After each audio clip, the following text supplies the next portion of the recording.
کہ ان کے پاس زیادہ احادیث آنے کی وجہ یہ تھی کہ یہ رسالت مآب کے دربار اقدس میں بیٹھے ہوئے تھے. ایک ضعیفہ دودھ کا پیالہ لے کے آئی تھی, اس نے رسالت مآب کو ہدیہ کیا. رسالت مآب نے اپنے لب لگا کے چھوڑا ہوا دودھ انہیں دے دیا, انہوں نے پی لیا, ان کا حافظہ تیز ہو گیا, احادیث زیادہ یاد ہونی شروع ہو گئی. یہی ایک دلیل لکھی ہے اہل اسلام نے, یہ حقیقت ہے, یہی قبلہ ایک دلیل ہے. اس کا مطلب ہے کہ کمال ان کا ذاتی نہیں, دلیل یہی نہیں, کمال ہے چھوڑے دودھ کا. پھر میں طالب علم ہو کے پوچھنے کا حق رکھتا ہوں, جو چھوڑا دودھ پی لے اس سے ساری شریعت لیتے ہیں, اور جو زبان چوس کے جوان ہوا ہو.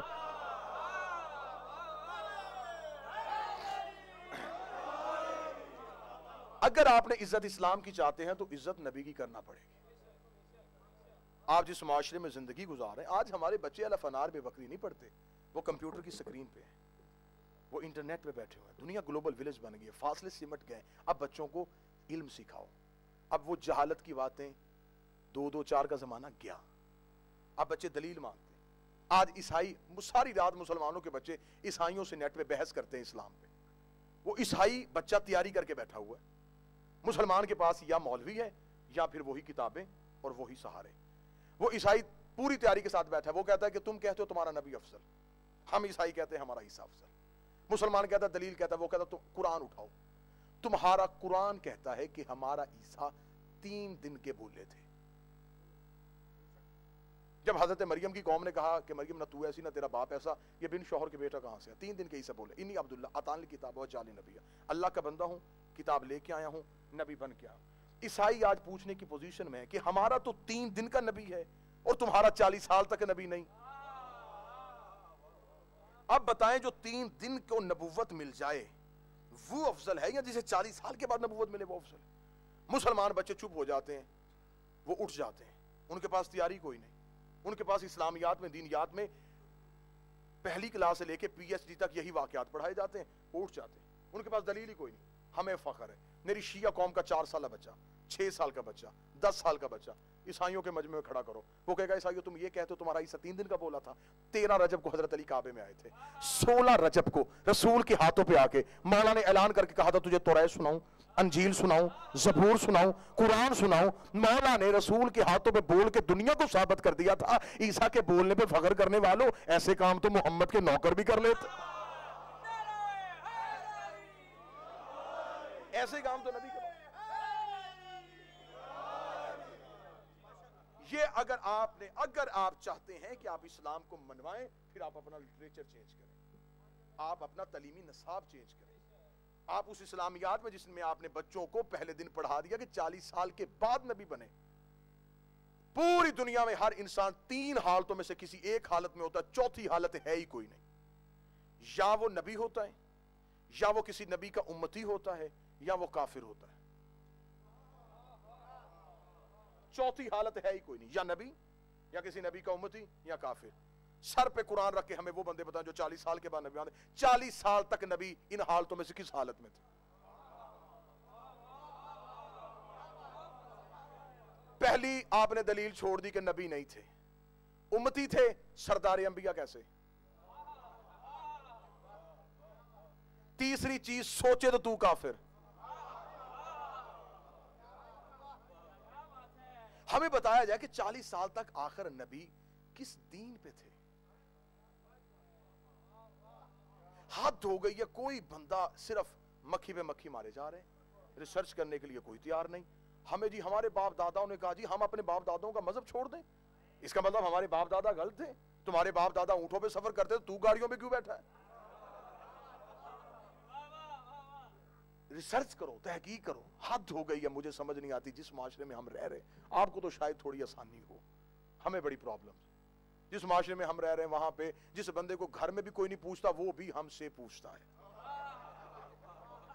آپ کالے کپڑے کیوں پہنتے ہیں, آپ زلجھنا کیوں نکالتے ہیں, آپ ماتم کیوں؟ ہم پورا سال یہی جواب دیتے ہیں. اب میں نے تو ٹرینڈ چینج کر دیا, میں طریقہ چینج کر رہا ہوں. میں کہہ رہا ہوں اب ہم سے یہ نہ پوچھو کہ ہم ماتم کیوں کرتے, آپ ہمیں بتائیں آپ کیوں نہیں کرتے. بھئی کسی نے نماز پڑھنے والے بندے سے پوچھا کہ تو کیوں پڑھتا ہے, نہ پڑھنے والے سے پوچھا جاتا ہے کہ تو کیوں نہیں پڑھتا. ہم ماتم کرتے ہیں, ہم سے دلیل نہیں, آپ دلیل دیں کہ آپ کیوں نہیں کرتے. اب مجھے سمجھ نہیں آتی, حد ہے یہ کتنا ظلم ہے. خود ہی واقعات لکھے, خود عقیدہ اور لٹریچر اور, کہ حضرت حلیمہ سعدیہ نے اٹھایا رسول پاک کو, بی بی کو بچہ کوئی نہیں, اور رسالت مآب کو کوئی دائی نہ لے کے گئی. جب بی بی نے اٹھایا تو بی بی کی وہ اونٹنی کمزور تھی, جب لے کے بی بی حلیمہ بیٹھی تو وہ اونٹنی صحت مند ہو گئی. باقی دائیاں اونٹنیاں لے کے مکہ سے باہر چلی گئی تھیں, وہ دائیوں کی اونٹنیاں رک گئیں. اب یہ کتابوں میں لکھا ہے کہ وہ دائیاں اونٹنیوں کو مارے, اونٹنیاں چلے نہ. جب وہ بچہ استاد سے پوچھتا ہے کہ سر وہ کیوں نہیں چل رہی تھی, بیٹا وہ کیسے چلتی, پیچھے نبی آ رہے تھے. اچھا جاہلوں کی دائیوں کی اونٹنیوں کو پتہ چل گیا کہ پیچھے نبی ہے. کوئی زحمت فرمائیں گے آپ میرے ساتھ کیا نہیں فرمائیں؟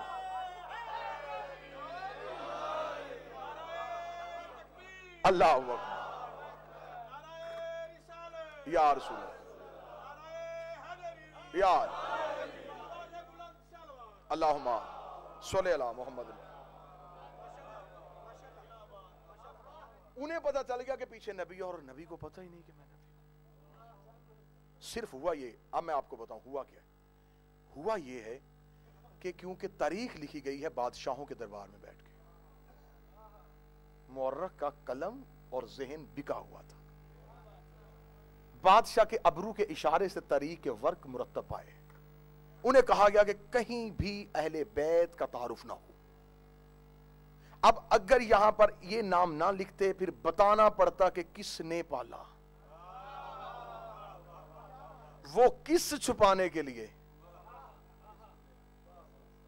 Be be Halima. اچھا چلے, میں تو پورے پاکستان میں پوچھتا پھر رہا ہوں, پورے ملک کے ممبروں پہ پوچھتا پھرتا ہوں, ہمیں کوئی یہ کیوں نہیں بتاتا کہ بی بی حلیمہ کا مذہب کیا تھا؟ کیوں اگر آپ یہ کہیں گے اس نبی کا کلمہ پڑھتی تھی تو آپ کے عقیدے کے مطابق تو وہ خود نبی نہیں تھے. اگر آپ یہ کہیں گے نبی کا کلمہ نہیں پڑھتی تھی, پھر قرآن کی آیت کو کہاں لے کے جاؤ گے؟ میں قرآن کی آیت تمہارے سامنے پیش کرتا ہوں, وَحَرَّمْنَا عَلَيْهِ الْمَرَاضِعَ, ہم نے حرام کر دیا تھا دائیوں کا دودھ موسیٰ پہ. موسیٰ چھوٹا نبی ہے, یہ سردار نبی ہے. حضرت موسیٰ جو ہیں وہ دائی کا دودھ نہیں پی رہے. پھر لکھا جاتا ہے کہ جناب حلیمہ جب گھر لے کے آئی, بی بی بیمار تھی, صحت مند ہو گئی, گھر میں بکریاں دودھ نہیں دیتی تھی, ہمارے نبی انہوں دودھ دینا شروع کر دیا. کھجور لگی تھی, پھل نہیں دیتی تھی, ہمارے نبی ہے کھجور نے پھل دینا شروع کر دیا. بی بی کی اونٹنی کمزور تھی, اونٹنی صحت مند ہو گئی. اس کا مطلب کہ نبی سے پہلے اونٹنی بیمار تھی, بی بی بھی بیمار تھی, بکریاں دودھ نہیں دیتی تھی, کھجور پھل نہیں دیتی تھی. اگر سب کچھ نبی کے بعد ملا ہے پھر اس کا مطلب تو یہ نکلا کہ حلیمہ نے نبی کو نہیں پالا, نبی نے حلیمہ کو پالا.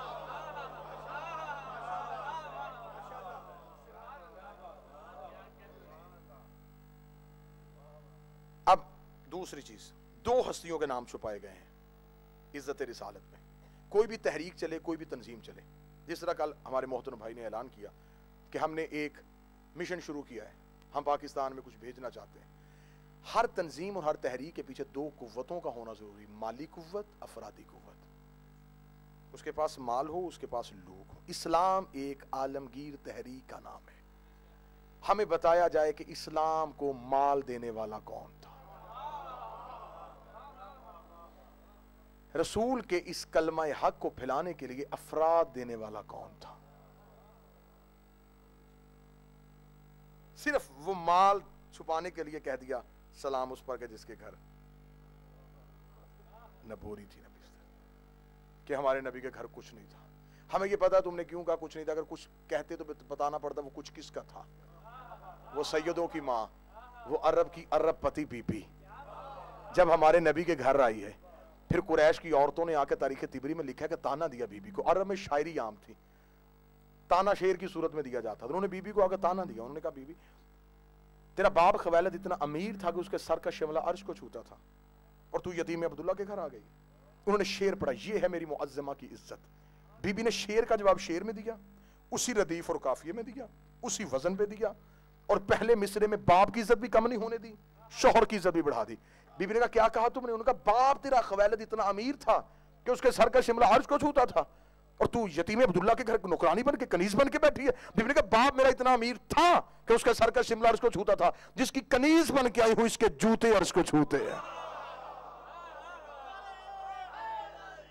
یا اس کی نالین عرش کو چھوتی. اور جب یہ بی بی ہمارے نبی کے گھر آئی ہے تو پھر یہ عرب کے لوگ ننگی تلواریں لے کے ہمارے نبی کے دروازے پہ آئے تھے. اور آگے عبداللہ کے یتیم ہم تجھے قتل کرنے ہیں تو ہمارے خداؤں کو برا کہتا ہے. پردے کے اندر بیٹھی اس بی بی نے کہا تھا مولا آپ پریشان نہ ہو, آپ کی نالین کی قسم, یہ جتنے آپ کے دروازے پہ بھونکنے ہیں یہ سارے میرے قرض دار ہیں, یہ سارے میرے نواخوار ہیں. بی بی نے پردے کے پیچھے کھڑی ہو کے واضح پہچان کے کہا تھا فلاں ابن فلاں تلوار لے کے آ گیا, باپ سے نہیں پوچھ کے آیا, تو میرے نوکر کا بیٹا ہے, اور فلاں ابن فلاں تو باپ سے نہیں پوچھ کے آیا, تو انہیں تو میرا اتنا قرضہ دینا ہے. سب نے ہاتھ باندھ کا, بی بی مقروض بھی تیرے, قرض دار بھی تیرے, معافی کیسے ملے گی؟ فرمایا واپس نہ جانا, تلواریں نیاموں میں رکھو, میرے محمد کے کلمے پڑھتے جاؤ, قرضے معاف کرواتے. یہ ہیں وہ لوگ جنہوں نے اسلام کو نقصان دیا.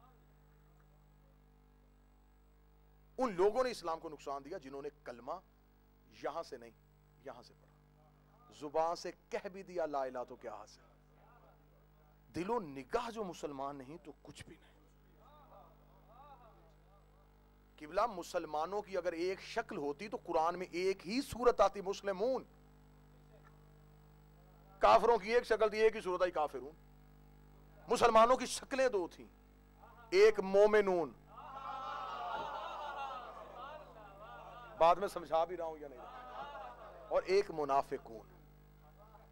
منافق کیا ہوتا ہے, میں بچوں کو سمجھانے کے لیے کہہ دیں. منافق جو ہوتا ہے یہ ہوتا ہے اسی لباس میں,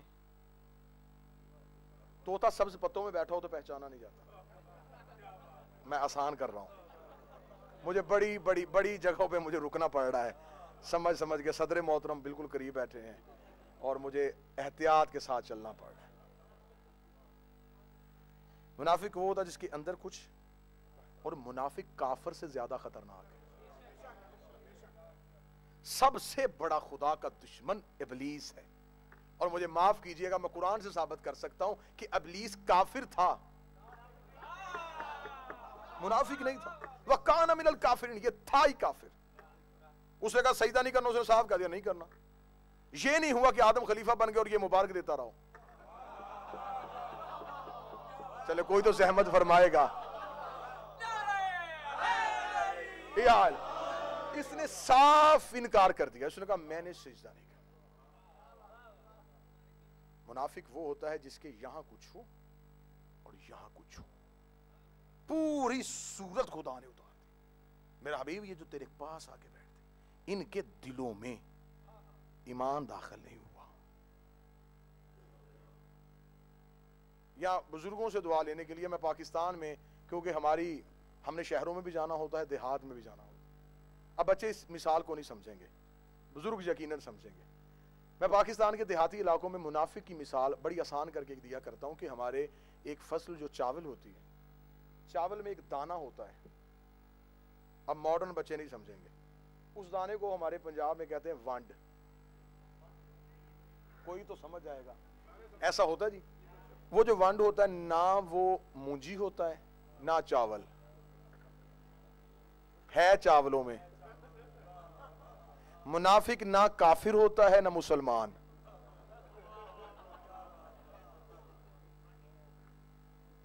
ہے مسلمانوں میں. اس کا چہرہ مسلمانوں جیسا, ظاہر مسلمانوں کا, باطن کافر کا.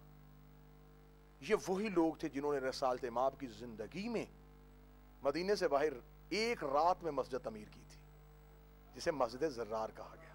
مسجد تو بنا دی شب بھر میں, ایمان کی حرارت. انہوں نے راتوں رات مسجد تعمیر کی. انہوں نے کہا چھوٹی چھوٹی باتیں پوچھنے کے لیے عبداللہ کے یتیم کے پاس جانا پڑتا ہے, کام تو وہی کرتا ہے, اللہ کی عبادت کرتا ہے. ہم اللہ کی عبادت کرتے ہیں, آیات سیدھی ہم پہ نازل ہو جائیں گی. انہوں نے پوری رات اس مسجد میں عبادت کی. صبح کو خدا کا حکم آ گیا, میرا حبیب اپنے صحابہ کو ساتھ لے, اس مسجد کو گرا بھی اور جلا بھی, گرا بھی جلا بھی, گرا بھی اور جلا بھی. ہر مسجد اللہ کی نہیں ہوتی, اسے گرا بھی دے اسے جلا بھی دے. میرے اللہ تیری عبادت ہو رہی ہے. فرمایا مجھے وہ عبادت چاہیے ہی نہیں جس میں تو وسیلہ نہ ہو. قل ان کنتم تحبون اللہ فاتبعونی, کہہ دے ان سے اگر یہ اللہ سے محبت کرتے ہیں فاتبعونی, یہ تیری اتباع کریں. اطاعت ہے قول رسول کی, اتباع ہے عمل رسول کا. نام رسول نے کہا نماز پڑھو, یہ اطاعت ہے. جیسے پڑھتے تھے ویسے پڑھو, یہ اتباع ہے. اطاعت ہے قول کی اور اتباع ہے فعل کی. اور خدا نے یہاں آتی اللہ و آتی رسول, یہاں اطاعت کا حکم دیا, لیکن جہاں اتباع کا حکم آیا وہاں خدا نے درجہ بھی بڑھا دیا ہے. کل ان سے کہہ دے ان کنتم تحبون اللہ, اگر یہ اللہ سے محبت کرتے ہیں فاتبعون, یہ تیری اتباع کریں, پھر انہیں مجھ سے محبت کرنے کی ضرورت نہیں, یحببکم اللہ, میں خود ان سے محبت کروں اگر یہ تیری اتباع کرے. یہ دیکھیں جو بندہ, میں آسان کرتا ہوں, جو بندہ یہاں ہاتھ رکھ کے نماز پڑھتا ہے وہ بھی اپنی مرضی سے نہیں پڑھتا, اپنے امام کے کہنے پہ پڑھتا ہے. ہم میں سے کسی نے رسول کو دیکھا نہیں کہ رسالت میں آپ کیسے نماز پڑھتے تھے, ہم نے اپنے آئمہ سے پوچھا. ٹھیک کہہ رہا ہوں, جس نے یہاں ہاتھ رکھے اس نے اپنے امام کے کہنے پہ, جس نے یہاں ہاتھ رکھے اپنے امام کے کہنے پہ, جس نے ہاتھ کھول کے پڑھی اس نے امام کے کہنے پہ. اتنے سال ہو گئے ایک دوسرے کا گریبان پکڑ کے مسلمان لڑ رہے ہیں, تیری نماز غلط ہے, میری نماز ٹھیک ہے, تیری نماز کا طریقہ قرآن میں نہیں, میری نماز کا طریقہ قرآن میں. میں تو پورے ملک میں کہہ رہا ہوں چھوڑو ضدیں, چھوڑو بحثیں, اب یہ بحث نہ کرو نماز کس کی ٹھیک ہے, پہلے یہ پتہ کرو امام کس کا ٹھیک ہے. کہ جس کا امام ٹھیک ہوگا اس کی نماز ٹھیک ہوگی. دیگ سے ایک ہی دانہ چکھا جاتا ہے, وہ پوری دیگ کا ذائقہ بتا دے. اس لیے خدا نے کہا قیامت والے دن میں پہلے امام اٹھاؤں گا پھر ماننے والے بلاؤں گا. امام بتا دیں گے کہ ماننے والے کیسے ہیں, جن کا امام جنتی, ماننے والے جنتی. وجعلنا ائمة يدعون الى النار, اور قیامت والے دن کچھ ایسے امام بھی آئیں گے جو لوگوں کو جہنم کی طرف لے کے جائیں گے. ہر امام جنتی نہیں, اور ہمارا دعویٰ صحابی جنت میں جا سکتے ہیں لے کے نہیں جا سکتے. صحابی کوثر پی سکتے ہیں, ہماری مجبوری ہے, ہمیں جانے والا نہیں چاہیے, ہمیں لے کے جانے والا چاہیے. نبی کی حدیث میں کہاں کہاں ثابت کروں, سورہ الحسن والحسین سیدہ شباب اہل الجنہ, میرے حسن اور حسین جنت کے جوانوں کو سردار. رسالت امام نے جب یہ حدیث کی, ایک بندہ اٹھ کے کھڑا ہو گیا, بوڑھا تھا, عمر اس کی ضعیف تھی, اس نے کہا یا رسول اللہ بوڑھوں کا سردار کون ہے؟ فرمایا بوڑھے کا جنت میں کام کیا ہے؟ اس نے کہا یا رسول اللہ ساری زندگی آپ سے محبت کرتے رہے, جنت میں نہیں جائے گا؟ فرمایا بوڑھا بھی جنت میں جائے گا تو جوان ہو کے جائے گا. جب ہم نے کہا کہ آل محمد جنت کے وارث ہے, پھر مولوی کو یہ بات بھی ہضم نہ ہوئی, اس نے کہا نہیں آل محمد جنت کے مالک نہیں, عشرہ مبشرہ بھی آپ بچوں کو بتایا کریں. 10 صحابہ کرام بھی ایسے تھے جنہیں نبی نے زندگی میں جنت کی بشارت دے دی تھی, ان صحابہ کرام سے بھی یہ کہا تھا کہ آپ بھی جنت میں جائیں گے. لہٰذا صرف اہل بیت کو اگر بشارت دی گئی ہے تو صحابہ کرام کو بھی بشارت دی گئی. اب صحابہ اور اہل بیت کا موازنہ کروانے کے لیے, توازن برقرار رکھنے کے لیے مولوی نے فوراً عشرہ مبشرہ کی کہانی سنانی شروع کر دی. 10 صحابہ ایسے تھے جنہیں نبی نے زندگی میں بشارت دے دی کہ تم بھی جنت میں جاؤ گے. مجھے کسی سے کوئی غرض نہیں, جسے نبی جنت دے دے ہم کیسے واپس لے سکتے ہیں, لیکن میں یہ امت مسلمہ سے پوچھنے کا حق رکھتا ہوں, اگر ان 10 صحابہ کو نبی نے اپنی زندگی میں کہہ دیا تھا اور بلا کے کہا تھا, بٹھا کے کہا تھا کہ تم ہر صورت میں جنت میں جاؤ گے, پھر انہی میں سے دوسرے نمبر والے صحابی چند دن گزرنے کے بعد میرے مولانا حسن سے آکے کیوں کہہ رہے تھے, حسن لکھ دے میں تیرا نوکر ہوں تاکہ میں جنت میں چلا جاؤں, لکھ دے میں تیرا نوکر ہوں تاکہ میں جنت میں چلا جاؤں. مجھے بول کے بتاؤ جسے نانے نے جنت دے دی تھی اسے نواسے سے لکھوانے کی ضرورت کیا تھی؟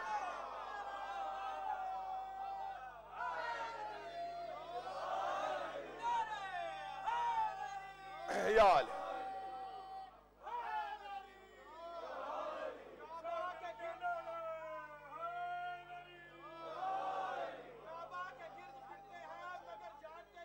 ماشاءاللہ ماشاءاللہ روز پڑھتے ہیں مگر مانتے نہیں. معاشر میں ہوگی پیاس تو جائیں گے کس کے پاس؟ کوثر کے ساقیوں کو جو پہچانتے نہیں. پڑھتے ہیں قرآن مگر مانتے نہیں.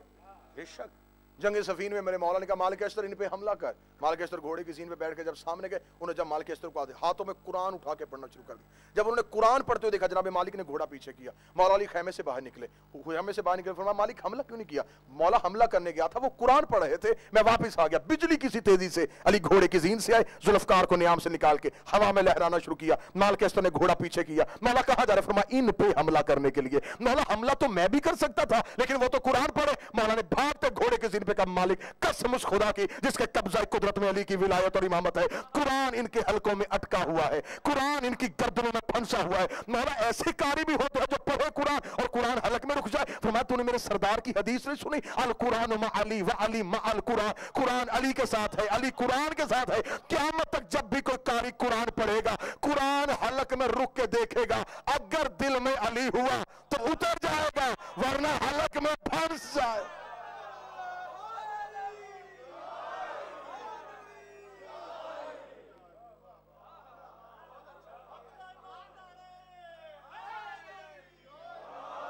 قرآن کو رٹا لگانا عبادت نہیں,